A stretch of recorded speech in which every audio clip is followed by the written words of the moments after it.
आज हम लोग क्लास 6 का सोशल साइंस पढ़ेंगे। चैप्टर 2 ग्लोब, अक्षांश एवं देशांतर, लेटीट्यूड एंड लॉन्गिट्यूड। पिछले अध्याय में आप पढ़ चुके हैं कि हमारी पृथ्वी गोलाकार नहीं है। पिछले अध्याय में हमने क्या पढ़ा कि हमारी पृथ्वी जो है वह गोलाकार नहीं है। ये उत्तर एवं दक्षिण ध्रुवों पर थोड़ी चपटी तथा मध्य में थोड़ी उभरी हुई है। ये क्या है? उत्तर ध्रुव जो है, उत्तर ध्रुव एवं दक्षिण ध्रुव में जो है थोड़ी क्या है? चपटी है और मध्य में थोड़ा उभरा हुआ है। क्या आप कल्पना कर सकते हैं कि ये कैसे दिखती है? क्या आप सोच सकते हैं कि ये जो है चपटी और ये तो हम ये कैसा दिखता होगा? इस संबंध में जानकारी प्राप्त करने के लिए आप अपनी कक्षा में सावधानी पूर्वक ग्लोब को देखिए। इसका जानकारी प्राप्त करने के लिए कि हमारी पृथ्वी कैसा दिखाई देता है, तो ग्लोब को अपने कक्षा में सावधानी पूर्वक देखिए। ग्लोब पृथ्वी का लघु रूप में एक वास्तविक प्रतिरूप है। ग्लोब क्या है? एक छोटा सा रूप है पृथ्वी का। ग्लोब विभिन्न आकार एवं प्रकार के हो सकते हैं।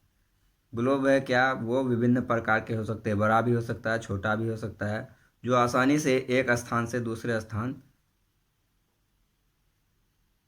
ले जाया जा सके। पॉकेट में रखने योग्य छोटे ग्लोब तथा गुब्बारे जैसे ग्लोब जिसमें हवा भरी जा सकती है एवं आसानी से एक स्थान से दूसरे स्थान में ले जाया जा सकते हैं। कुछ ग्लोब को हम आसानी से एक जगह से दूसरी जगह ले जा सकते हैं, कुछ ग्लोब को आसानी से एक जगह से दूसरी जगह नहीं ले जा सकते हैं। ग्लोब स्थिर नहीं होते हैं। इसे उसी प्रकार घुमाया जा सकता है जैसे कुम्हार का पहिया या लट्टू घूमता है। ग्लोब क्या होता है? स्थिर नहीं होता है, इसलिए उसको जिस तरह से कुम्हार पहिया घुमाता है एक बैलेंस के साथ, उसी बैलेंस के साथ हमको भी ग्लोब को घुमाना पड़ता है। ग्लोब पर देशों, महाद्वीपों तथा महासागरों को उनके सही आकार में दिखाई जाता है। ग्लोब को हम लोग क्या करते हैं? देश, महाद्वीप, ये महासागर, ये सबको उनका सही आकार और साइज के हिसाब से दिखाया जाता है। पृथ्वी के समान किसी गोले पर किसी बिंदु की स्थिति का वर्णन करना कठिन है। पृथ्वी के समान किसी गोले पर किसी बिंदु का स्थिति का वर्णन करना क्या है? कठिन है। अब प्रश्न ये उठता है कि इस पर किसी स्थान की स्थिति कैसे बताई जा सकती है? जब ये कठिन है तो अब ये सवाल उठता है कि फिर इसको किस तरह से हम लोग किसी स्थान को दर्शाते हैं। इसके लिए हमें कुछ बिंदुओं एवं रेखाओं के संदर्भ की आवश्यकता होती है। इसके लिए हमें क्या होता है? कुछ बिंदु, कुछ रेखा की आवश्यकता होती है। आप देखेंगे कि एक सुई ग्लोब में झुकी हुई अवस्था में स्थित होती है जिसे अक्ष कहा जाता है। आप देखिएगा कि ग्लोब जो होता है एक सुई में स्थित होता है जिसको हम लोग अक्ष बोलते हैं। ग्लोब पर वे दो बिंदु जिनसे होकर सुई गुजरती है उत्तर तथा दक्षिण ध्रुव है, और ग्लोब जो जिस सुई से होकर गुजरता है उसको हम लोग क्या बोलते हैं? उत्तरी ध्रुव और दक्षिणी ध्रुव। ग्लोब को इस सुई के चारों ओर पृथ्वी की भांति पश्चिम से पूर्व की ओर घुमाया जा सकता है। ग्लोब को किस तरह से घुमाया जाता है? पश्चिम से पूर्व की ओर घुमाया जाता है। हमारा पृथ्वी भी इसी तरह से घूमता है। लेकिन याद रहे इन दोनों में एक अंतर है। लेकिन ये याद रखना है कि ग्लोब और पृथ्वी में एक अंतर है। पृथ्वी पर वास्तव में ऐसी कोई सुई नहीं होती। लेकिन क्या है? पृथ्वी में इस तरह का वास्तव में कोई सुई नहीं होता, लेकिन ग्लोब में होता है। यह अपने अक्ष पर चारों ओर घूमती है जो एक काल्पनिक रेखा है। ये अपने अक्ष पर जो घूमता है ये क्या होता है? एक काल्पनिक रेखा होता है। सिर्फ कल्पना ही कर सकते हैं इस रेखा का। एक अन्य काल्पनिक रेखा भी ग्लोब को दो बराबर भागों में बांटती है। उसके बाद उसके अलावा और एक काल्पनिक रेखा है जो ग्लोब को दो हिस्सा में बांटता है, उसको हम लोग विषुववृत्त कहते हैं। पृथ्वी के उत्तर में सीधे स्थित आधे भाग को उत्तरी गोलार्ध तथा दक्षिण वाले आधे भाग को दक्षिणी गोलार्ध कहा जाता है। पृथ्वी का उत्तर में जो स्थित होता है आधा भाग उसको उत्तरी गोलार्ध, और आधा भाग जो दक्षिण में होता है उसको दक्षिणी गोलार्ध कहते हैं। ये दोनों बराबर आधे भाग होते हैं। ये क्या होता है? बराबर बराबर भाग होता है, आधा आधा। इस प्रकार विषुवत वृत्त पृथ्वी पर एक काल्पनिक वृत्त बनाती है एवं यह पृथ्वी पर विभिन्न स्थानों की स्थिति बताने का सबसे महत्वपूर्ण संभव बिंदु है। ये क्या करता है, विषुवत वृत्त जो है काल्पनिक रेखा बनाती है जो विभिन्न स्थान को स्थिति बताने का सबसे महत्वपूर्ण बिंदु होता है, पॉइंट होता है। विषुवत वृत्त के ध्रुवों तक स्थित सभी समानांतर वृत्त को अक्षांश समानांतर रेखा कहा जाता है। विषुवत वृत्त के ध्रुव के पास जितने भी रेखा होते हैं उसको समानांतर रेखा कहा जाता है। अक्षांशों को अंश में मापा जाता है। अक्षांश को हम कैसे मापते हैं, अंश में। विषुवत वृत्त शून्य अंश अक्षांश को दर्शाती है। विषुवत जो है क्या है, वह शून्य अक्षांश को, जीरो इसको दर्शाती है। चूंकि विषुवत वृत्त से दोनों तरफ ध्रुवों के बीच की दूरी पृथ्वी के चारों ओर के वृत्त का 1/4 है। ये इसलिए है क्योंकि ये दोनों ध्रुव का जो बीच की दूरी है पृथ्वी के चारों ओर वो 1/4 होता है। अतः इसका माप होगा 360 अंश, इसलिए इसका माप होगा 360। 360 का 1/4 होगा 1/4 यानी 90 डिग्री होगा। इस प्रकार 90 डिग्री उत्तरी अक्षांश एवं ध्रुवों को दर्शाता है तथा 90 डिग्री दक्षिण अक्षांश दक्षिण ध्रुव को दर्शाता है। इस प्रकार विषुवत के उत्तर की सभी समानांतर रेखाओं को उत्तरी अक्षांश कहा जाता है। इसीलिए इस तरह से उत्तर में जितना भी होता है उसको उत्तरी ध्रुव कहते हैं। तथा विषुवत वृत्त के दक्षिण स्थित सभी समांतर रेखाओं को दक्षिणी अक्षांश कहा जाता है और दक्षिण में जो स्थित होता है रेखा है उसको दक्षिणी अक्षांश कहते हैं। इसलिए प्रत्येक अक्षांश के मान के साथ उनकी दिशा यानी उत्तर या दक्षिण को भी लिखा जाता है। इसीलिए जब भी हम लोग ये लिखते हैं तो उसमें अक्षांश और देशांतर का ये उत्तरी ध्रुव और दक्षिणी ध्रुव को दर्शाते हैं। समानतः से उ या द से अक्षर से व्यक्त किया जाता है। उदाहरण के लिए महाराष्ट्र में चंद्रपुर एवं ब्राज़ील, दक्षिण अमेरिका जैसे अमेरिका में बेलो होरिज़ोन दोनों ही 1 अंश 20 अंश पर स्थित है, लेकिन चंद्रपुर विषुवत वृत्त के 20 अंश उत्तर एवं बेलो होरिज़ोन विषुवत वृत्त के 20 अंश दक्षिण में स्थित है। इसलिए हम कहते हैं कि चंद्रपुर 20 डिग्री उत्तर अक्षांश में तथा बेलो होरिज़ोन 20 डिग्री दक्षिण अक्षांश पर स्थित है। चित्र 2.2 इससे स्पष्ट है कि जैसे जैसे हम विषुवत वृत्त से दूर जाते हैं अक्षांशों का आकार घटता जाता है। जैसे जैसे हम दूर जाते जाते हैं उसका अक्षांश का जो आकार है क्या होता है, वह घट जाता है। महत्वपूर्ण अक्षांश समानांतर रेखाएं। अब जो कुछ इंपॉर्टेंस रेखाएं हैं समानांतर रेखा है उसके बारे में। विषुवृत्त 0 डिग्री उत्तर ध्रुव 90 डिग्री उत्तर तथा दक्षिण ध्रुव 90 डिग्री दक्षिण के अतिरिक्त 4 महत्वपूर्ण अक्षांश समानांतर रेखाएं और भी है। उत्तरी ध्रुव 0 डिग्री और 0 डिग्री से 90 डिग्री तथा दक्षिणी ध्रुव 90 डिग्री। इसके अलावा 4 रेखाएं और होता है, वो सब रेखाएं देखिए क्या है।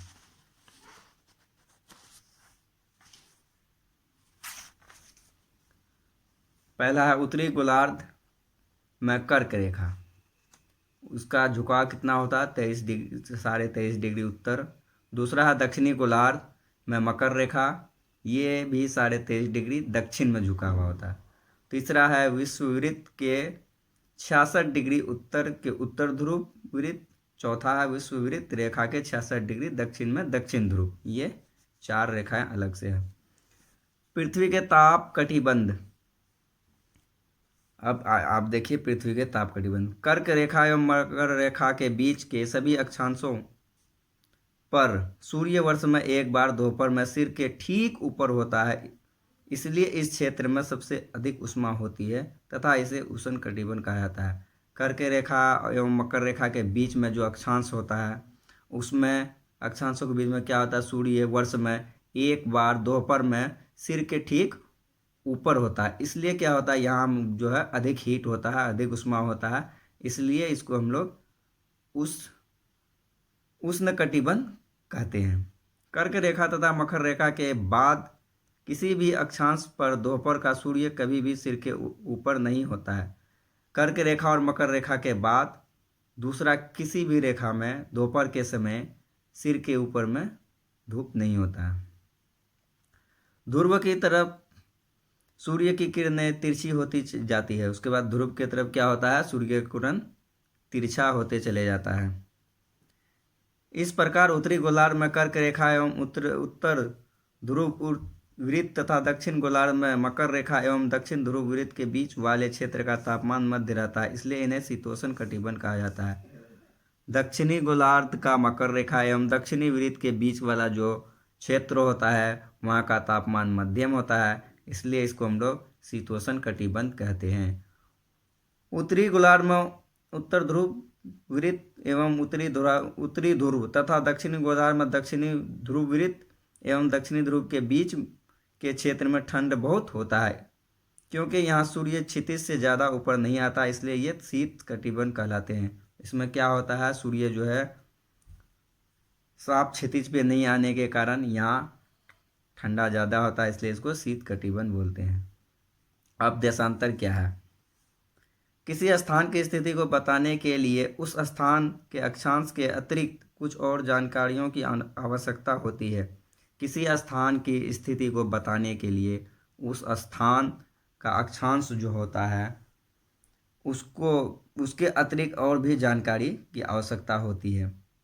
आप देख सकते हैं कि प्रशांत महासागर में स्थित टोंगा द्वीप एवं हिंद महासागर में स्थित मॉरिशस द्वीप एक ही अक्षांश 20 डिग्री दक्षिण पर स्थित है। आप क्या देखते हैं, प्रशांत महासागर में टोंगा और हिंद महासागर में मॉरिशस दोनों जो क्या है एक ही दिशा में 20 डिग्री पर स्थित है। उनकी सही स्थिति जानने के लिए ये पता करना होगा कि उत्तर ध्रुव को दक्षिण ध्रुव से जोड़ने वाली संदर्भ रेखा के पूर्व या पश्चिम की ओर इन स्थानों की दूरी कितनी है। इसका सही स्थिति जानने के लिए क्या करना पड़ता है, उत्तर ध्रुव एवं दक्षिण ध्रुव को जोड़ने वाली जो रेखा है वो पूर्व या पश्चिम की ओर इन स्थानों से दूरी कितनी दूरी पर है। इन संदर्भ रेखाओं को देशांतरीय यामोत्तर कहते हैं। इस रेखा को क्या कहते हैं, देशांतर यामोत्तर। तथा उनके बीच की दूरी को देशांतर के अंशों में मापा जाता है तथा इसके बीच की दूरी को क्या कहते हैं, देशांतर के अंशों में मापा जाता है। प्रत्येक अंश को मिनट में तथा मिनट को सेकंड में विभाजित किया जाता है। प्रत्येक अंश को क्या करते हैं, मिनट में, मिनट को सेकंड में बांट देते हैं। यह अर्धवृत्त है तथा उनके बीच की दूरी ध्रुवों की तरफ बढ़ने पर घटती जाती है एवं ध्रुवों पर शून्य हो जाती है। यह अर्धवृत्त है तथा क्या होता है, उनके बीच का जो दूरी है वह ध्रुव की तरफ बढ़ेंगे तो वह घट जाता है एवं ध्रुव पर पहुँचते पहुँचते क्या हो जाता है, शून्य हो जाता है। जहाँ सभी देशांतरीय यामोत्तर आपस में मिलती है, जहाँ सभी देशांतर रेखा जो होता है वो आपस में मिलती है। अक्षांश समानांतर रेखाओं से भिन्न सभी देशांतरीय यामोत्तर की लंबाई समान होती है। अक्षांश से जो जितने भी समानांतर रेखा है, रेखाओं से भिन्न सभी देशांतर रेखा जो है वो उसकी लंबाई समान होती है, इसलिए इन्हें सिर्फ मुख्य संख्याओं में व्यक्त करना कठिन था। इसलिए समांतर होने के कारण इसको क्या मुख्य संख्याओं में व्यक्त करना कठिन था। तब सभी देशों ने निश्चय किया कि ग्रीनिच जहां ब्रिटिश राज के वेधशाला स्थित है, तब सभी देश ने मिलकर क्या किया, ग्रीनिच जहां ब्रिटिश का राज वेधशाला स्थित है से गुजरने वाली यामोत्तर से पूर्व, मतलब वहाँ से गुजरने वाली जो रेखा है, रेखा उससे जो पूर्व है, पूर्व और पश्चिम की ओर जो पूर्व से पश्चिम की ओर गिनती शुरू की जाए। इसलिए वहाँ से जो है क्या क्या उस पॉइंट से पूर्व से पश्चिम की ओर गिनना शुरू किया। इस यामोत्तर को प्रमुख यामोत्तर कहते हैं। इसको क्या कहते हैं, प्रमुख यामोत्तर। इसका मान 0 डिग्री देशांतर है तथा यहाँ से हम 180 डिग्री पूर्व या 180 डिग्री पश्चिम तक गणना करते हैं। 0 डिग्री से हम लोग क्या करते हैं, गणना शुरू करते हैं पूर्व या पश्चिम की ओर। दोनों तरफ कितना हम जाते हैं, 180 तक जाते हैं। मिलकर पृथ्वी को दो समान भागों पूर्वी गोलार्ध एवं पश्चिमी गोलार्ध में विभक्त करती है। ये दोनों मिलकर क्या करता है, पृथ्वी को 2 भाग में बांटता है, पूर्वी गोलार्ध और पश्चिमी गोलार्ध। इसलिए किसी स्थान के देशांतर के आगे पूर्व के लिए अक्षर पू तथा पश्चिम के लिए अक्षर प का उपयोग करते हैं। ये जानना रोचक होगा कि 180 डिग्री पूर्व और 180 पश्चिम यमोत्तर एक ही रेखा पर स्थित है। ये जानना होगा कि दोनों एक ही रेखा पर स्थित है या अलग अलग। अब ग्लोब पर अक्षांश समांतर रेखाओं एवं देशांतरी यमोत्तर के द्वारा बनी ग्रेड को देखो। उसका जो ग्रेड है ग्लोब में, उस ग्लोब को ग्रेड को देखिए। अगर आपको किसी स्थान के अक्षांश एवं देशांतर की सही जानकारी हो तो ग्लोब पर आप उस स्थान का पता आसानी से लगा सकते हैं। अगर आपको अक्षांशर और देशांतर का सही से ये जानकारी होगा तो आप किसी भी स्थान को आराम से जान लेंगे। उदाहरण के लिए असम में धुबड़ी 20 डिग्री उत्तर अक्षांश एवं 90 डिग्री पूर्व देशांतर पर स्थित है। अब उस बिंदु को देखें जहां ये दोनों रेखाएं एक दूसरे को काटती है। यह बिंदु धुबड़ी की सही स्थिति होगा। अब ग्लोब में दोनों को देखना है, जिस दिशा में बताया गया है उसको हम लोग देखेंगे तो क्या होगा, उसका सही स्थिति का पता लग जाएगा। इसको समझने के लिए कागज पर समान दूरी वाली क्षैतिज तथा ऊर्ध्वाधर रेखाएं खींचिए। इसको समझने के लिए कागज लीजिए। कागज में क्या है, समान दूरी वाली क्षैतिज और ऊर्ध्वाधर रेखा को खींचना है। ऊर्ध्वाधर रेखाओं को संख्या 1 2 3 4 से तथा क्षैतिज रेखा को क ख ग अक्षरों से व्यक्त करना है। जिन बिंदुओं पर ये ऊर्ध्वाधर एवं क्षैतिज रेखाएं एक दूसरे को काटती है, जहां पर ये एक दूसरे को काटेगा वह कुछ छोटे वृत्त खींचे, वहाँ कुछ छोटे वृत्त खींचे। जहाँ काटेगा दोनों आके मिलेगा वहाँ एक छोटा वृत्त बनाना है। इन छोटे वृत्त को अ ब स द तथा ध नामों से व्यक्त किया जाएगा। वो छोटा छोटा वृत्त जो है, मान लीजिए कि ऊर्ध्वाधर रेखाएं पूर्व देशांतर एवं क्षैतिज रेखाएं उत्तरी अक्षांशों को व्यक्त करती है। अब आप देखेंगे कि वृत्त अ ख उत्तरी अक्षांश तथा 1 डिग्री पूर्वी देशांतर पर स्थित है। अन्य वृत्तों की स्थिति ज्ञात करें। देशांतर और समय। अब समय को मापने का सबसे अच्छा साधन पृथ्वी, चंद्रमा एवं ग्रहों की गति है। समय को मापने के लिए सबसे अच्छा उपाय क्या है? चंद्रमा, ग्रह और सूर्य। सूर्योदय एवं सूर्यास्त प्रतिदिन होता है। सूरज क्या होता है, डेली जगता है और डेली अस्त होता है। अतः स्वाभाविक ही है कि वह पूरे विश्व में समय निर्धारण का सबसे अच्छा साधन हो। इसलिए सबसे अच्छा क्या है, सूर्य से समय का निर्धारण हो। स्थानीय समय का अनुमान सूर्य के द्वारा बनने वाली परछाई से लगाया जा सकता है। स्थानीय समय का पता कैसे लगाया जाता है? सूर्य की जो परछाई बनती है उससे स्थानीय समय का पता लगाया जा सकता है, जो दोपहर में सबसे छोटी एवं सूर्योदय तथा सूर्यास्त के समय सबसे लंबी होती है। परछाई जो होता है दोपहर में सबसे छोटा होता है, सूर्य जगने के समय और डूबने के समय सबसे लंबा होता है। ग्रीनिच पर स्थित प्रमुख यमोत्तर पर सूर्य जिस समय आकाश के सबसे ऊंचे बिंदु पर होगा उस समय यमोत्तर पर स्थित सभी स्थानों पर दोपहर होगी। जब सबसे ऊंचा पर होगा ग्रीनिच में तो उस वक्त क्या होगा, दोपहर होगा। चूंकि पृथ्वी पश्चिम से पूर्व की ओर चक्कर लगाती है, अतः वे स्थान जो ग्रीनविच के पूर्व हैं उनका समय ग्रीनविच समय से आगे होगा तथा जो पश्चिम में है उनका समय पीछे होगा। इसलिए जो भी देश पूरब है उसका समय आगे होगा और जो देश पश्चिम है उसका बाद में होगा। समय के अंतर की दर की गणना निम्नलिखित विधि से की जा सकती है। अब इसका गणना देखिए अलग अलग विधि से हम लोग करते हैं। पृथ्वी लगभग 24 घंटे में अपने अक्ष पर 360 डिग्री घूम जाती है। पृथ्वी क्या होता है, अपने अक्ष पर 24 घंटे में 360 डिग्री घूम जाता है, अर्थात वह 1 घंटे में 15 डिग्री एवं 4 मिनट में 1 डिग्री घूमती है। तो इससे क्या पता चला, 1 घंटा में 15 डिग्री और 4 मिनट में 1 डिग्री घूमेगा पृथ्वी। इस प्रकार जब ग्रीनविच में दोपहर के 12 बजते हैं तब ग्रीनविच से 15 डिग्री पूर्व में समय होगा 15 गुना 4 60 मिनट, अर्थात ग्रीनविच के समय से 1 घंटा आगे, अर्थात वहाँ दोपहर का 1 बजा होगा। लेकिन ग्रीनविच से 15 डिग्री पश्चिम का समय ग्रीनविच समय से 1 घंटा पीछे होगा, यानी वहाँ सुबह 11 बजे होंगे। इसी प्रकार जब ग्रीनविच पर दोपहर के 12 बजे होंगे उस समय 180 डिग्री पर मध्य रात्रि होगा। जब ग्रीनविच का 12 बजेगा उस दोपहर का तो 180 डिग्री पर जितने भी देश होगा वहाँ रात का 12 बजेगा। किसी भी स्थान पर जब सूर्य आकाश में अपने उच्चतम बिंदु पर होता है दोपहर में, उस समय घड़ी में दिन के 12 बजते हैं। इस प्रकार घड़ी के द्वारा दिखाया गया समय उस स्थान का स्थानीय समय होगा। आप देख सकते हैं कि दिए गए देशांतरी या यमोत्तर पर सभी स्थानों का स्थानीय समय समान है। हम मानक समय क्यों मानते हैं? अब हम मानक समय क्यों मानते हैं? अलग अलग यामोत्तर पर स्थित स्थानों के स्थानीय समय में अंतर होता है। उदाहरण के लिए बहुत से देशांतरों से होकर गुजरने वाली रेलगाड़ियों के लिए समय सारणी तैयार करना कठिन होगा। भारत में गुजरात के द्वारका तथा असम के डिब्रूगढ़ के स्थानीय समय में लगभग 1 घंटा 45 मिनट का अंतर होगा। इसलिए ये आवश्यक है कि देश के मध्य भाग से होकर गुजरने वाली किसी यामोत्तर के स्थानीय समय को देश का मानक समय माना जाए, इसलिए माना जाता है। इस यामोत्तर रेखा के स्थानीय समय को पूरे देश का मानक समय माना जाता है। भारत में 82 डिग्री पूर्व, 80 डिग्री 30 डिग्री पूर्व को मानक यामोत्तर माना गया है। इस यामोत्तर के स्थानीय समय को पूरे देश का मानक समय माना जाता है। इसे भारतीय मानक समय के नाम से जाना जाता है।